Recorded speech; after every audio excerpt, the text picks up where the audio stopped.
মামা যাবেন? হ্যাঁ যাও। তুমি হ্যাঁ মই। তুমি রিক্সা চালাও? আবার মনে কি বলতে আছে, মুই তো ছোটবেলা থেকে রিক্সা চালাই। আপনার কোনো সমস্যা? এই খবরদার আমার সাথে ফাইজলামি করবে না। তুমি যে রিক্সা চালাও সেটা আমাকে বিয়ের আগে বলো নাই কেন? মুই আপনার কেন বলবো? আপনি কেডা? আমি কেডা মানে আমি তোমার বউ। আপনার চেহারা, চোখ, হাত, পা, গাল, গলা সবকিছু হুবহু আমার স্বামী সবুজের মতো। ম্যাডাম হয়েছে কি, এই দুনিয়াত এক চেহারা 7 জন মানুষ আছে, এর লিগেই আপনার স্বামীর সাথে মোর চেহারা মিলে গেছে, কিন্তু মুই আপনার স্বামী না। দোস্ত বাদ দে তো, তোর স্বামী রিক্সা চালাতে যাবে কেন? এইটা তো স্বামী না, চল তো। আচ্ছা ভাই আপনি আপনার শার্ট খুলেন, কারণ আমার স্বামীর বুকের মধ্যে একটা জন্ম দাগ আছে, কালো দাগ। সেই দাগ যদি আপনার বুকের মধ্যে না থাকে তাহলে আমি বিশ্বাস করে নিব আপনি আমার স্বামী না। এনা হাত ধরতো না আমি খুলবো না সাহেব, এই খবরদার মোরে ধরবেন না।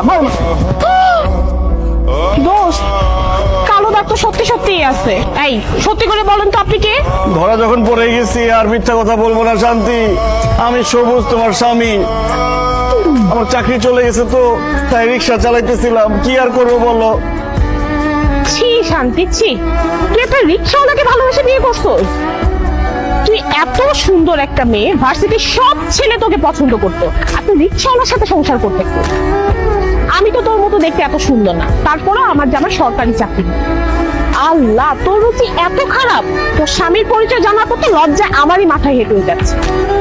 তোর সাথে আমি আর কোনো সম্পর্ক রাখবো না, কারণ আমার জামাই সরকারি চাকরি করে, তোর সাথে সম্পর্ক রাখলে আমার কোনো মান সম্মানই থাকবে। রিক্সাওয়ালার বউ রিক্সাওয়ালার সাথেই থাকে। রিক্সাওয়ালার আমি বিয়ে করছি না, এটার একটা ভিড় করতেই হবে। এই শান্তি, কি হয়েছে? কান্নাকাটি করতেছিস কেন? এইরকম একটা ছোট লোক, একটা অশিক্ষিত সাথে আমার বিয়ে হয়েছে। তুমি কোন সাহসে আমার ছেলেকে অশিক্ষিত ছোট লোক বলতেছো?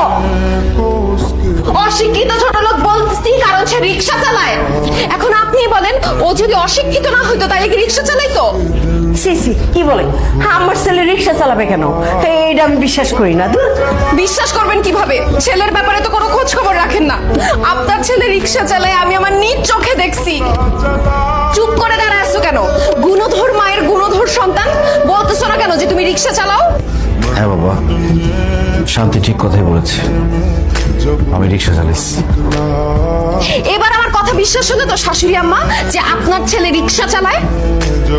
এবার বুঝছেন আমি যে আপনার ছেলেকে ছোট লোক বলছি, অশিক্ষিত বলছি, এমনি এমনি বলি নাই। সে আসলে অশিক্ষিত, আসলে একটা ছোট লোক।